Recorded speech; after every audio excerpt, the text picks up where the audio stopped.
yang pasti dunia maya dengan dunia nyata itu market behavior-nya nggak sama. Oke. Karena pada umumnya orang yang ada di dunia maya itu menjadi pribadi yang berbeda dengan orang yang ada di dunia nyata. Pada umumnya. So, orang belum tentu di dunia maya mungkin dia bilang, iya gue suka begini, gue suka makan ini. Tapi sebenarnya misalnya dia suka makan Mexican food misalnya gitu di dunia maya. Tapi hari-harinya makannya Padang bro, ngerti? Iya itu selalu ada kita bisa temukan di sosial media ya. Betul. Jadi kita harus tahu nih market yang di sosial media ini behaviornya beda. Produk yang you punya ini masuk nggak dengan market itu? Mungkin produk yang sama di offline nggak perlu terlalu kreatif, nggak perlu terlalu inovatif, biasa aja jual laku. Tapi kalau di sosial media produk ini packagingnya lo bikin lebih keren lagi, lo tambahin gimmick-gimmick lagi, barangnya sama. Cuman cara mendelivernya, cara membawanya itu beda dan itu meng-attract market yang lebih match. Itu sih yang bisa saya jawab bro. Oke. Bro Nil, balik lagi tadi soal gimana cara jualan di sosial media. Kita mungkin bicara soal studi kasus kali ya, atau mungkin kita coba satu usaha misalnya yang akan kita bangun, kita bikin akun Instagramnya, kemudian hal pertama yang harus kita lakukan tentu akan bikin konten ya Bro Nil ya, untuk bisa mengenalkan apa sih yang sedang kita ingin tawarkan gitu. Apa saja step by step yang bisa Bro Nil kasih mungkin biar Detikers juga bisa lebih tergambarkan buat mereka khususnya yang baru mencoba dunia usaha dan mau ikut juga meramaikan sosial media gitu, Bro Nil. Yang paling penting ini saran saya pribadi teman-teman. Jadi nggak ada yang benar, nggak ada yang salah, tapi ini dari saya pribadi ya.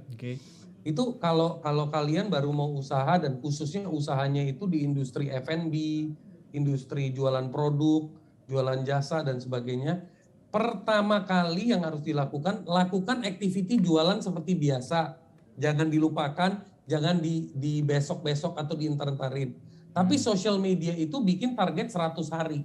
Jadi targetkan diri kamu selama 100 hari konsisten masukin konten. Nah pada saat masukin konten itu jangan foto makanan terus difoto. Orang juga malas ngeliatin foto makanan mulu, fotonya tidak berbicara sama kita. Padahal foto ataupun video itu harus berkomunikasi. Jadi pilih niche topik yang mau didiskusiin apa sih gitu kan. Misalnya mau itu topiknya gimana menikmati makanan secara enak, murah, meriah dan enak di kondisi manapun. Nah itu kan ide-ide lucu-lucuan yang bisa kita ciptakan dan kita bikin konten-konten. Nah kenapa saya bilang 100 hari minimal konsisten? Sambil bikin konten, sambil mengecek Instagram atau social media channel lain. Contohnya saya tadi ambil Instagram dulu. Channel-channel lain yang similar, yang mirip sama bisnis kamu. Lihat 10 sampai 20 atau 30 akun. Perhatikan mereka punya kebiasaan cara bikin konten, alurnya seperti apa. Pilih top 3 yang kamu mau copy, yang kamu mau tiru, terus kamu amati, tiru dan modifikasi. Pilih top 3 dan cari juga potensial influencer yang nano dan mikro. Yang berbicara tentang produk atau industri yang kamu geluti. Perhatikan mereka juga. Jadi sambil konten kamu udah kebentuk, kamu bisa kerjasama sama mereka, bisa minta tolong mereka untuk bantu promosiin. Dan itu lakukan selama 100 hari pertama. 100 hari ya, ini berarti 100 hari ini adalah syarat minimal kita harus konsisten untuk bisa membuktikan bahwa apakah produk kita ini kira-kira diterima apa enggak gitu di masyarakat gitu Bro Nil. Sebenarnya bukan produknya, tapi kita bisa nggak bangun hubungan sama followers. Karena kuncinya adalah kalau followersnya kasarnya gini deh, kalau followersnya 1 hari 5 gitu ya, kan asumsi ada robot ya, anggap 1 hari 10 gitu. Ya berarti kan kalau sebulan bisa dapat 300 ya. Iya. Berarti 3 bulan bisa dapat 1000 lah. Dari 1000 kalau ada 300 atau 200 orang yang memang engage langsung sama kita, itu keren banget. Karena itu udah 20% loh yang engage. Yes.